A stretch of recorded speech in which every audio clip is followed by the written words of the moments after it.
With the new modern lithium-ion powered 18-volt drills, you can cut much larger hole sizes than you ever could before if you're using the right drill and the right hole cutter. With the Milwaukee M18, produces a lot of power, has 2 speeds. You have the low range to use for driving a large size hole saw or a large self-feed bit. With the DeWalt DCD 970, they've actually brought a 3-speed gearbox to the table, and with that you can put it in the very low range and easily drive a 6 1/4 inch hole saw through materials like stucco and OSB and sturdy flooring, lots of materials that you wouldn't expect to be able to use a little drill like this on, and yet it works great. Important though to use a modern hole cutting tool when you're actually using a modern hole cutter to get the most life out of these battery powered devices.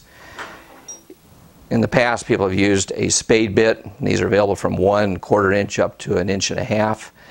Work okay, but you're driving all the wood out of the hole, so you're using up a lot more juice and taking more time and making a bigger mess. The more modern self-feed style pulls its way through, but the same problems. It's cutting all the material out of the hole, and if you hit a nail, you've basically dulled the blade out. It's real hard not to hit a hidden nail when you're taking all the material out of the hole. These are available in sizes from 5/8 up to 4 5/8, and then you stop. Go to the hole saw, which has been around since turn of the last century and made out of pressed tool steel. Doesn't work particularly good, but when you want to go larger than 1.5 inches, this was the only game in town. Latest innovation to come out to pass it by was the bimetal, which are actually good for mild steel but not much else. When you're cutting wood, you can see the burn marks like on this Lennox bimetal and how it's burned the wood. Well, all that heat is also taking all the juice out of your drill and making drilling times 3-4 times as much as they would be with a self-feed, and 10 times as long as if you're using one of the new types of cutters. After the bimetal, the next innovation really was the Lennox with their one tooth. And in a column-mounted drill press, they don't work bad. In a hand-operated drill, they grab a great deal, and you'll get a constant stop and start and jerk as this tooth is making its way around the hole. Very uneven action. These are available in sizes from 2 1/8 up to 6 1/4 inches, but at 6 1/4 you'd really want to use a drill press. Even at a 2 1/8, this is a lot to handle.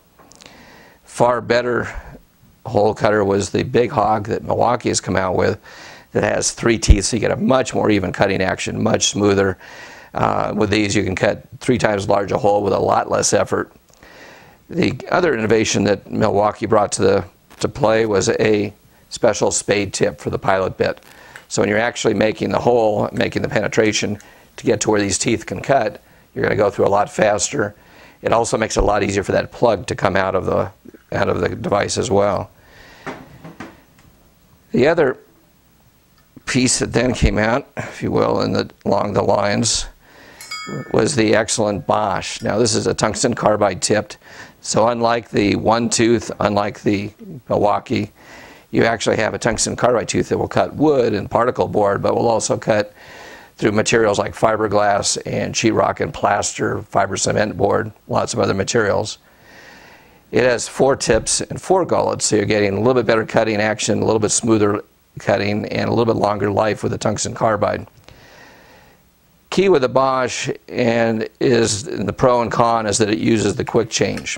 So very quick to change, but you have to insert the pilot bit as a separate operation, and when you make a change you have to pull out the pilot bit. And with the tungsten carbide model like these TCHS's, there's only one bit available, a 7-inch masonry style bit. Really good for masonry and brick, stucco, not really good for wood, other materials. The other issue with the Bosch is that with this tail section, you're not going to be able to put that in your case of existing hole saws. It won't sit, and even in the Bosch case, you can hold at most 6 of these in their cases because they won't nest inside each other. You take a case like the Boar and you can put in 12, big difference in being able to hold 6 and 12. The additional key aspect is when you get to the best hole cutter on the market. That's the Boar Universal. What has been done is the sidewall thickness has been doubled, so you can actually have 5 teeth, 5 gullets, and get 25% more cutting tips than you'd get with the Bosch, 60% more than you're going to get with the Milwaukee, and you get the tungsten carbide cutting tips, which again will cut fiber cement board, sheetrock, fiberglass, or lath, even stucco, clay tile, lots of materials. And these are designed to work on a standard 2-pin arbor. So any arbor that you already have, you can use this and mount it on it in seconds and be good to go. The Boar kits in both the TCT standard self-feed and in the Universal come as a complete kit with the arbor, come with a case, and come with 4 types of bits, so you can match the pilot bit to the material. So there's a twist, a porcelain spade, a masonry bit, as well as the wood style bit. So for true performance, you're going to get a better tool and something that'll last much longer and cut a much wider range of materials and cut much larger holes and give you much better battery life and performance out of your cordless drill.